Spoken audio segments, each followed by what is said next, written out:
Hey everybody, Glenn here. Wow, I know I'm going to get a lot of people probably going to comment on this and tell me that, well, Gilmour used these type of strings and he had a short whammy bar and he had this amplifier and he used these effects.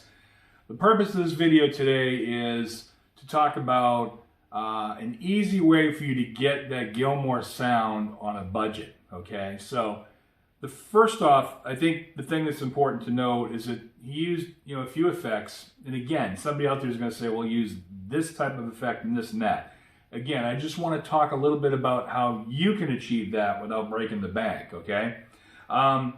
Is a Strat important or a Strat style guitar? Yeah, you got to have that, what they call the out of phase, which really isn't out of phase, but position 2 on your blade switch. So it gives you that Stratty kind of sound. So if I take off the distortion, I take off the chorus, and you just get that.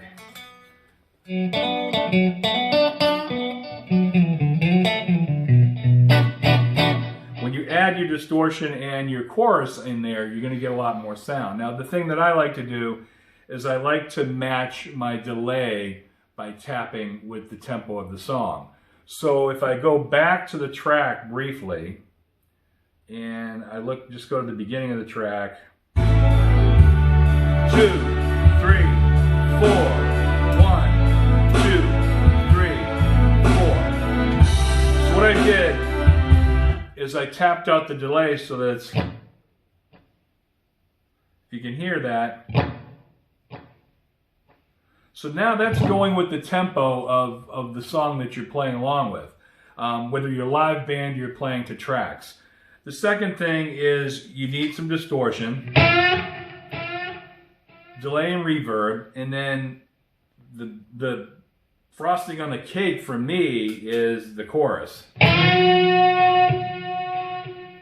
So the chorus works in conjunction with the delay and the reverb. It kind of gives you that cool Gilmour-y sound. Now, what part of his phrasing is important that I like to steal and I use in my own playing, and a lot of it I can't duplicate, so you kind of bring it into your own style, is that kind of quick pull-off that he does in conjunction with the effects that you're using.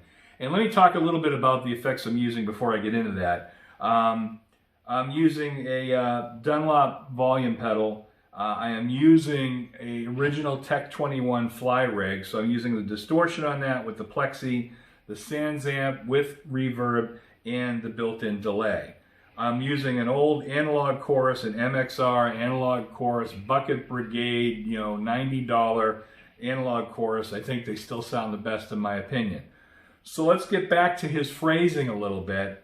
Is that when he opens that solo, it's just sort of, he has that little.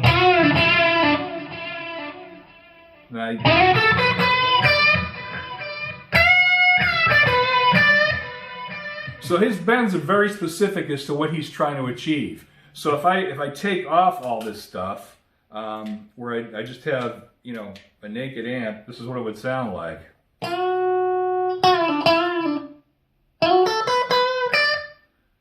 Pretty naked, huh? So if I add everything back in,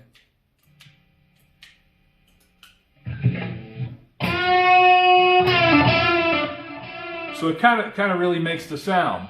So what I would do is, if you're a beginning player, and this is really for the beginning players, so I know I'm going to hear from a lot of the guys out there that have been doing it, but when I've played this live, people have really always complimented me on how much I sound like Gilmour. Now, that's a great compliment, but I try to do my own thing with it, but try to get his sound. So you need a good chorus pedal, you need some good distortion, and you need a good delay pedal. And again, you want to match that delay with the tempo of the song. So, hello, hello, hello, is there anybody in there? So it's going with the tempo of the song. That's really kind of important. That's kind of one of the key things you want to do. So hopefully this helped out a little bit to anybody that wants to. I'm going to go back to the track and just run through it briefly again right at the end of it, and let you hear again some of the phrasing and some of the options that I would do on this. So I'm going to...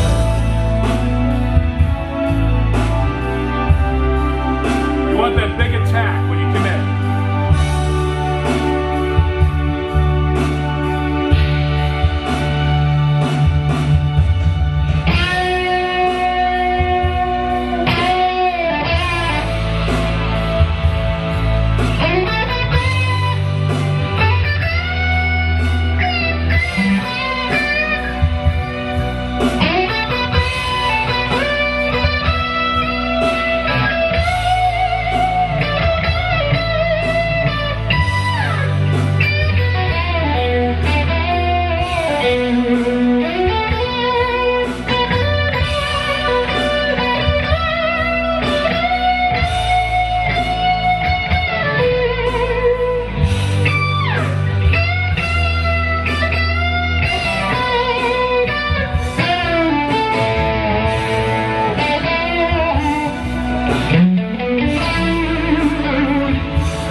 Okay, one of the other things I incorporate a lot, as you probably saw, is I use a lot of whammy bar, or wang bar, as they say in England. Use that to my advantage, so you can kind of, you can do some kind of wild things with it, like... With the delay, it works out great. It sounds awesome. And basically the song's in B minor, so I'm playing on a B minor pentatonic scale and kind of varying off of that. So there's just a few things that you can do to kind of get the Gilmour sound on a budget. And then as far as your playing is concerned, hit me up in messages. I'll give you some more tips and advice on basically how to play through that. Also, if you like this page, please subscribe if you like what you see. And then go to my website, glenireland.com, GLENNIRELAND.com. So it's Glenn with 2 N's, Ireland like the country.com. Talk to you soon, guys.